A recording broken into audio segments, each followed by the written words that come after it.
Legend of the Sakura Sword, Japanese legend.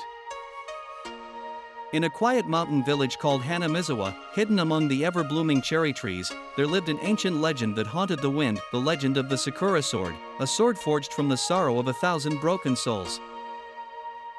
They said the blade shone with a pink light, glowing with the weight of forgotten dreams.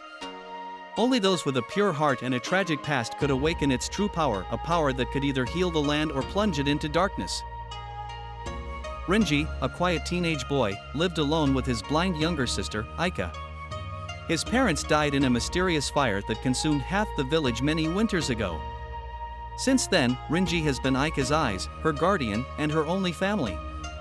Despite her happiness, he harbors a deep sense of guilt. He survived, while his parents did not. One evening, as the village prepared for an approaching storm, Renji heard a faint voice whispering from the forest shrine, a place said to be cursed.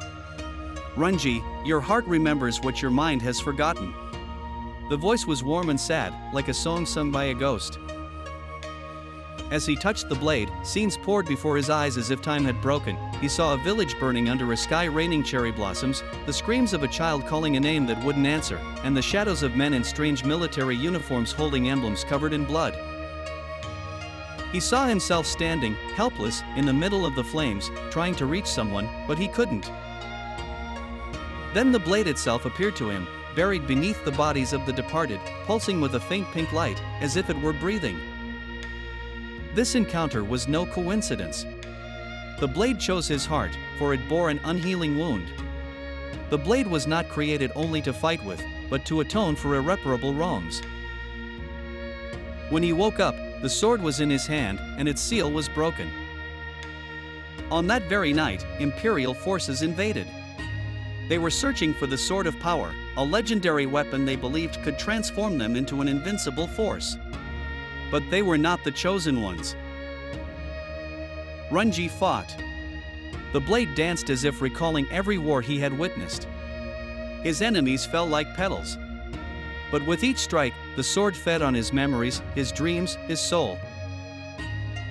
By the time victory came, Renji could no longer remember his sister's name. When dawn broke, Aika found him under the Sakura tree, kneeling, the blade buried in the ground beside him. "Who are you?" Renji asked, a single tear welling up in his eyes though he didn't know why. Aika smiled, trembling. "You are my brother. Even if you forget me, I will remember you forever." She held his hand, and for a moment, the sakura blossoms above them bloomed in a brilliant red glow, not from blood, but from a love that refused to fade, even in loss. The moral of the story: true love doesn't need words, it proves itself when it comes to sacrifice.